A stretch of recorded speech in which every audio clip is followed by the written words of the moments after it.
All right, let's get it. So, I wanted to cover Yahawashi's presence in the Old Testament, and but before I do that, I want to get started on some scriptures in the New Testament as a backdrop for it. So, this is John the first chapter. In the beginning was the Word, and the Word was with God, and the Word was God.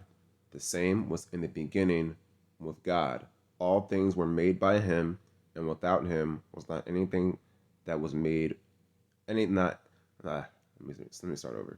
All things were made by Him, and without Him was not anything made that was made. In Him was life, and the life was the light of men. I'm gonna stop right there. Let's look at this word God.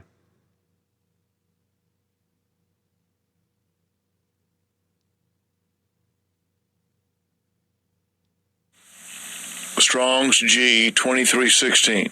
Theos. Theos. Definitions. Here it is right here. The fourth definition. Whatever can, in any respect, be likened unto the Most High, or resemble Him in any way. The Most High's representative, or vicegerent, of magistrates and judges. So the Most High's representative, the man who sits on the Most High's right hand. And we'll get that in 14. And the Word was made flesh and dwelt among us, and we beheld His glory, the glory as of the only begotten of the Father, full of grace and truth. John bare witness of Him and cried, saying, This was He of whom I spake. He that comes after me is preferred before me, for He was before me. And of His fullness have we all received, and grace for grace. For the law was given by Moses, but grace and truth came by Yahawashi HaMashiach. No man has seen the Most High at any time. The only begotten Son, which is in the bosom of the Father, He has declared Him. All right, so that the Word is in reference to Yahawashi. Right? Yahawashi sits at the right hand of the Most High in the spirit world. All right, let's get another scripture as a backdrop. I'm going to start at Colossians 1 and 13.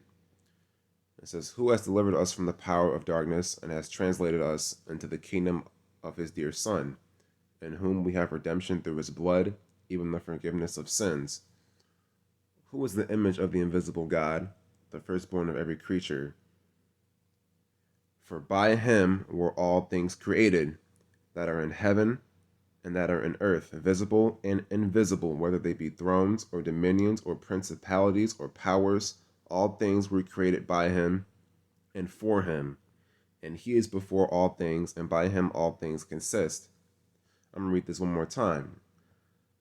Who has delivered us from the power of darkness and has translated us into the kingdom of His dear Son, talking about Yahawashi, in whom we have redemption through His blood, even the forgiveness of sins, who is the image of the invisible power, the invisible God, the firstborn of every creature. For by Him were all things created, that are in heaven and that are in earth, visible and invisible, whether they be thrones or dominions or principalities or powers. All things were created by Him and for Him, and He is before all things, and by Him all things consists. All right, which brings me into the point in the New Testament, or not the New Testament, but the Old Testament that I want to make regarding His presence. We're going to go all the way to Genesis 1, the beginning of the scripts. All right. In the beginning, God created the heaven and the earth. Look at the scriptures up top. John 1, 1 through 5. Let's continue on to verse 26.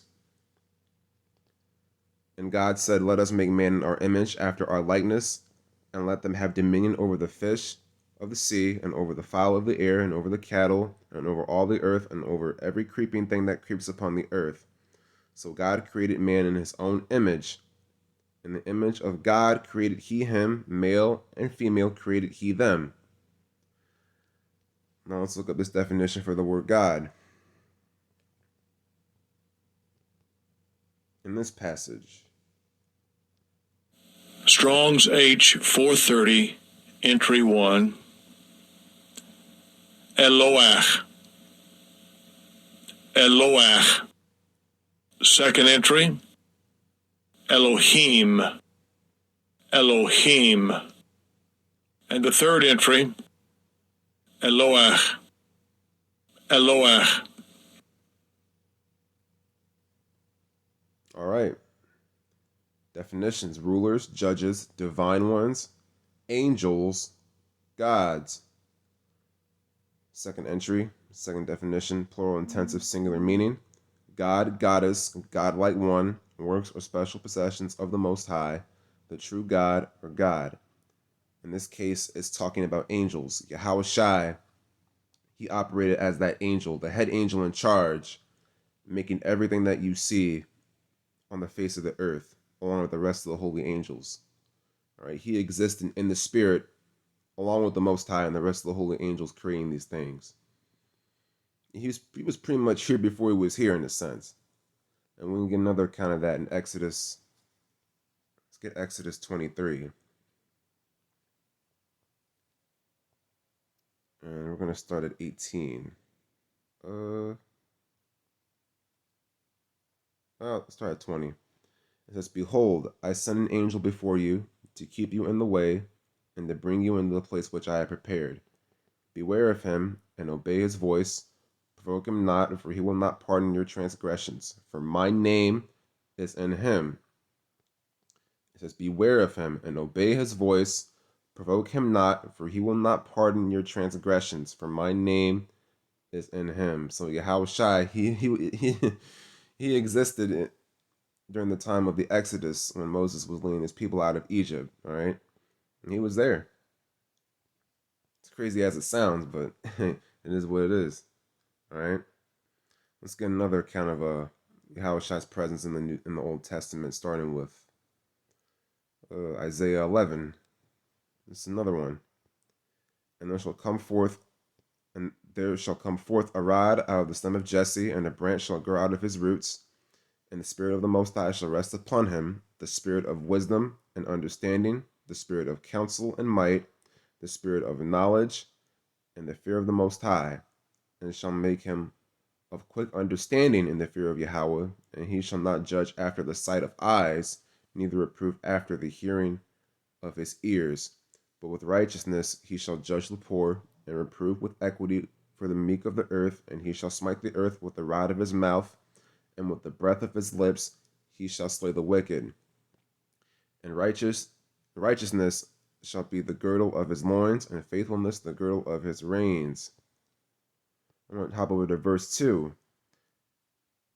And the Spirit of Yahweh shall rest upon him, the Spirit of wisdom and understanding, the Spirit of counsel and might, and the Spirit of knowledge and the fear of Yahweh. All right, and that's the first 6 verses, and the first 5 verses, speaking about Yahawashi, because Yahawashi is wisdom. He comes in the volume of the book. All right, he's the Alpha and Omega. And proving that Yahawashi is wisdom, we can get Proverbs chapter 8 and 20. "I lead in the way of righteousness, in the midst of the paths of judgment, and that I may cause those that love me to inherit substance, and I will fill their treasures. Yahweh possessed me in the beginning of his way, before the works of old. I was set up from everlasting, from the beginning, or ever the earth was. When there were no depths, I was brought forth, when there were no fountains abounding with water. Before the mountains were settled, before the hills was I brought forth. While as yet he had not made the earth, nor the fields, nor the highest part of the dust of the world. When he prepared the heavens, I was there. When he set a compass upon the face of the depth, when he established the clouds above, when he strengthened the fountains of the deep, when he gave to the sea his decree that the waters should not pass his commandment, when he appointed the foundations of the earth, then I was by him, as one brought up with him, and I was daily his delight, rejoicing always before him." So, on a three-dimensional level or a spiritual level, this is talking about Yahawashi. If you link this up with Colossians 1 and 13 through 16, it almost lines up perfectly, you know? It only makes sense. Let's get another account. This is a short one right here. Isaiah 53. I'm going to read all of it. I'll start at verse 2. It says, "For he shall grow up before him as a tender plant, and as a root out of a dry ground. He has no form nor comeliness, and when we shall see him, there is no beauty that we should desire him.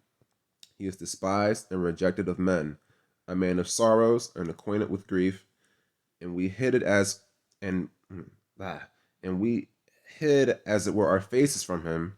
He was despised, and we esteemed him not. Surely he has borne our griefs and carried our sorrows.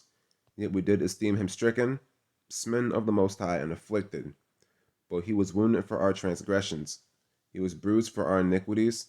The chastisement of our peace was upon him, and with his stripes we are healed. All we like sheep have gone astray. We have turned everyone to his own way, and Yahweh has laid on him the iniquity of us all. He was oppressed, and he was afflicted, yet he opened not his mouth. He is brought as a lamb to the slaughter, and as a sheep before her shearers is dumb, so he opened not his mouth. He was taken from prison and from judgment, and who shall declare his generation?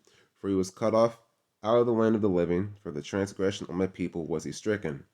And he made his grave with the wicked and with the rich in his death, because he had done no violence, neither was any deceit in his mouth. Yet it pleased Yahweh to bruise him.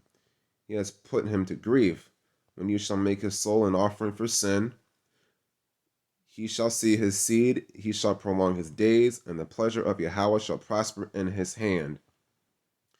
He shall see the travail of his soul, and shall be satisfied. By his knowledge shall my righteous servant justify many, for he shall bear their iniquities.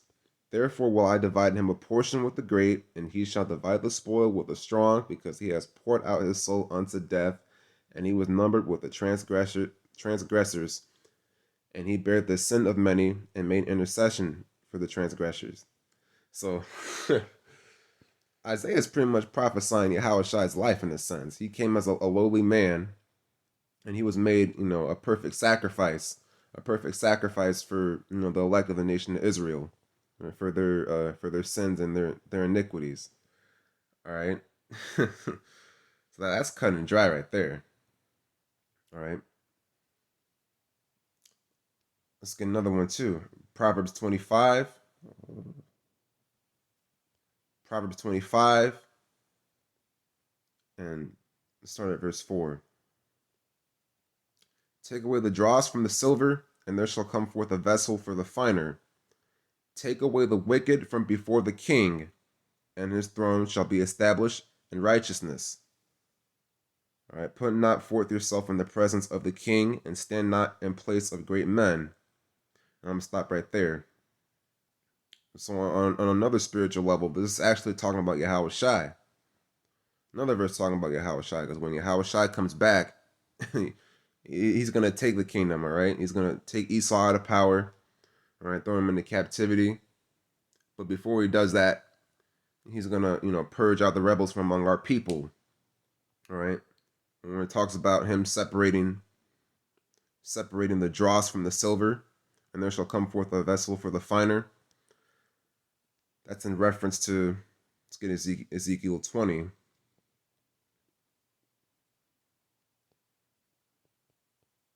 Let's get verse 34. And I will bring you from out of the I will bring you out from the people, and will gather you out of the countries wherein ye are scattered, with a mighty hand, and with a stretched out arm, and with fury poured out. And I will bring you into the wilderness of the people, and there will I plead with you face to face, like as I pleaded with your fathers in the wilderness of the land of Egypt, so I will plead with you, says Yahweh. And I will cause you to pass under the rod, and I will bring you into the bond of the covenant. Get this, verse 38. And I will purge out from among you the rebels and them that transgress against me. I will bring them forth out of the country where they sojourn, and they shall not enter into the land of Israel, and you shall know that I am Yahweh. So when all hell breaks loose and, we're out in the wilderness, Yahweh Shai pretty much has, our fate in our hands. Either he's going to deliver us or, either kill us in any way, shape, or form that he deems necessary or he deems fit. All right. Let's get one more. Psalms chapter 2. I'm going to start at verse 7. I will declare the decree. Yahweh has said unto me, You are my son. This day have I begotten you. Ask of me, and I shall give you the heathen for your inheritance, and the uttermost parts of the earth for your possession. You shall break them with a rod of iron. You shall dash them in pieces like potter's vessel. And we'll hop down to verse 12. Kiss the Son, lest he be angry, and ye perish from the way, when his wrath is kindled but a little. Blessed are all they that put their trust in him. That's another one right there. That one's cut and dry as well. And this is my last one. Psalms 110. Yahweh said unto me, Yahweh said unto my Lord, Sit thou at my right hand, sit thou at my right hand, until I make your enemies your footstool. Yahweh shall send forth the rod of your strength out of Zion, rule thou in the midst of your enemies. Your people shall be willing in the day of your power. Hold on. I'm hopping down to verse 6. This is the last one. He shall judge among the heathen. He shall fill the places with the dead bodies. He shall wound the heads over many countries. He shall drink of the brook in the way. Therefore shall he lift up the head.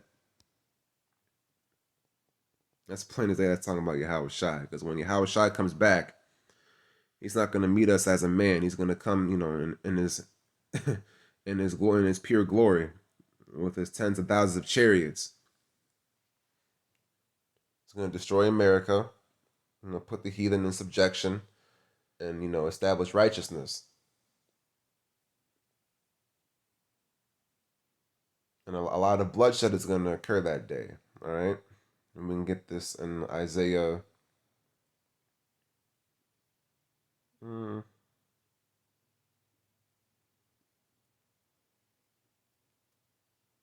me get it right quick. Verse 15. For behold, Yahweh will come with fire, and with his chariots like a whirlwind, to render his anger with fury, and his rebuke with flames of fire. For by fire and by his sword will Yahweh plead with all flesh, and the slain of Yahweh shall be many. And if you go into this word plead,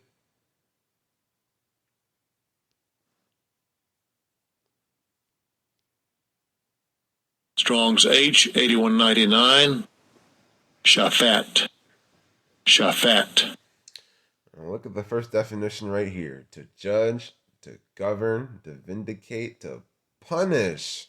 All right, to punish.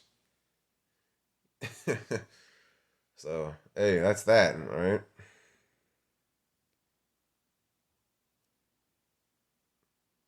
I hope we got something out of that.